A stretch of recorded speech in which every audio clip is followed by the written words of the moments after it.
I have heard what you have said. I have seen what you have done. And you have made recommendations. Some I will outright implement on cutting down on government lodges and cutting down on offices that we can. I will deal with some of the issues that you have raised. I think we've agreed with some of your colleagues here that maybe Thursday, Friday, I am looking forward to this engagement in the space that you will recommend. I'm told X is the space that you want us to engage. And I have committed that I will find myself into that space. I will ask one of you guys in that space to host us so that we can have this conversation. Fellow Kenyans, the last 2 weeks have been a difficult time for us as a country, where Kenyans have regrettably lost lives, many have been injured, property destroyed, and our institutions, especially constitutional institutions, attacked. Once again, I extend my deepest condolences to those who unfortunately lost their lives.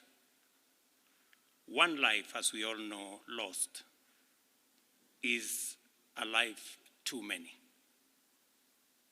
To the mothers, fathers, siblings, relatives, and friends of those who lost their lives, my deepest sympathies and condolences to you all.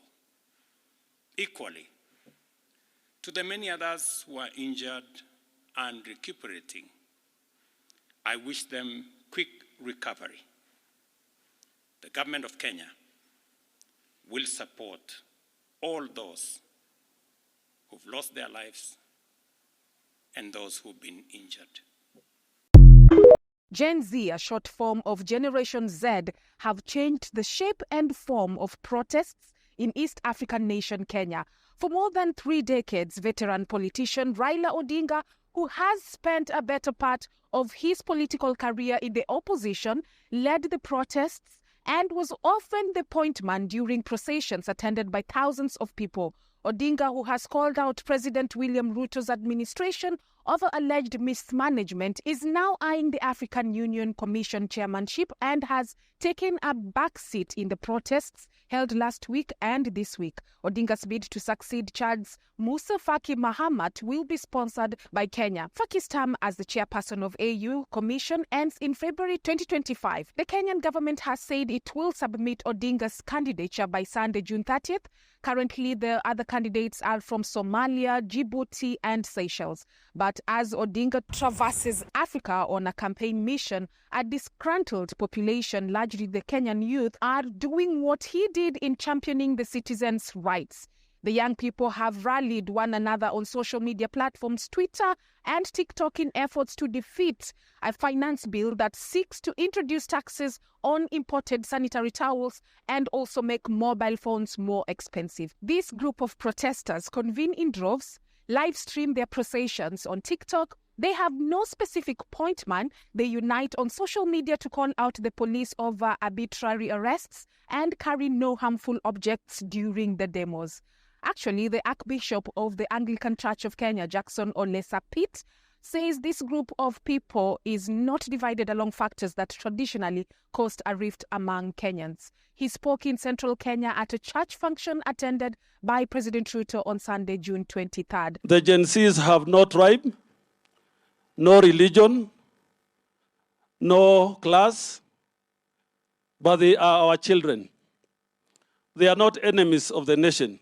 Gen Zs are people born between 1997 and 2012. Basel Saluka, the Associate Professor of Political Science at the Doha Institute for Graduate Studies in Qatar, says the 2018 and 2019 protests in several Arab countries over economic challenges were led by young people, largely the Gen Zs. In a report published by the Lebanese American University, Saluka said the Gen Zs operate under the principle, "It is not our job to tell the government to do 1, 2, or 3. It should do its job and we'll hold it accountable." Saluka further said let millennials and Gen Zs had destroyed the taboos and walls of fear that had been created by the old system of governance. On Sunday, President Ruto said he was ready to negotiate with the young Kenyans in efforts to resolve their grievances. More than 80% of Kenya's 50 million people are aged below 35. A 2023 survey conducted by Deloitte shows the cost of living crisis, work-life balance, and mental health are Gen Z's main concerns today. Dissatisfied with how governments address these concerns, Gen Zs have been forced into protests. The Deloitte study sampled over 22,000 Gen Zs in 44 countries globally. Data also shows this group is increasingly taking part in elections. The average percentage of people in this age group that voted in elections in different parts of the world in 2022 was 5% higher than in 2006. We owe no one an apology. We do not owe Mr. William Ruto an apology. We do not owe our parents an apology. We are here where we are as a result of their indolence. We have now taken over. On Monday, we are going to the streets. And we are not just going to the streets on Monday. We are even going to fight those members of parliament in their houses. And we shall tell them they either have to listen to us, they shape in or they shape out. Yes.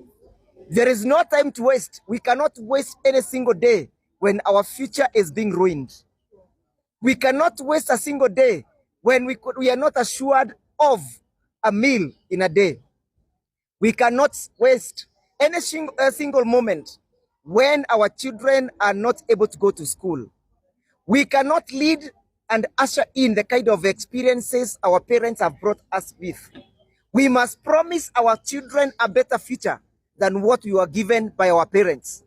And the only way to do this is to make sure that we bring into place a government that is accountable, a government that is transparent, a government that obeys the rule of law, a government that observes the human rights, and a government that is responsive to the plight of the people.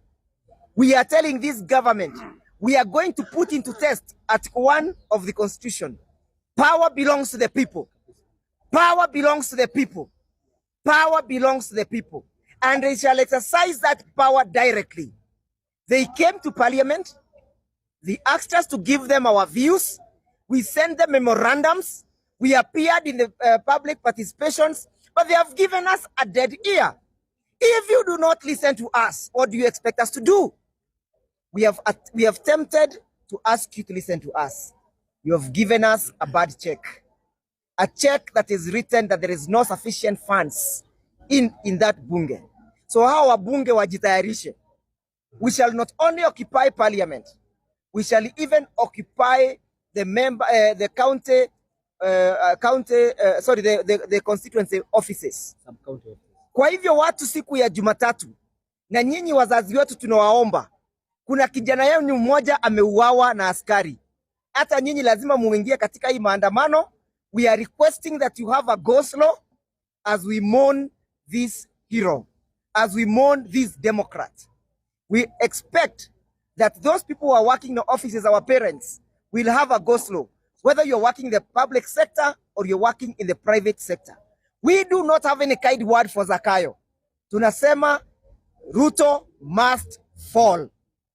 Ruto must fall.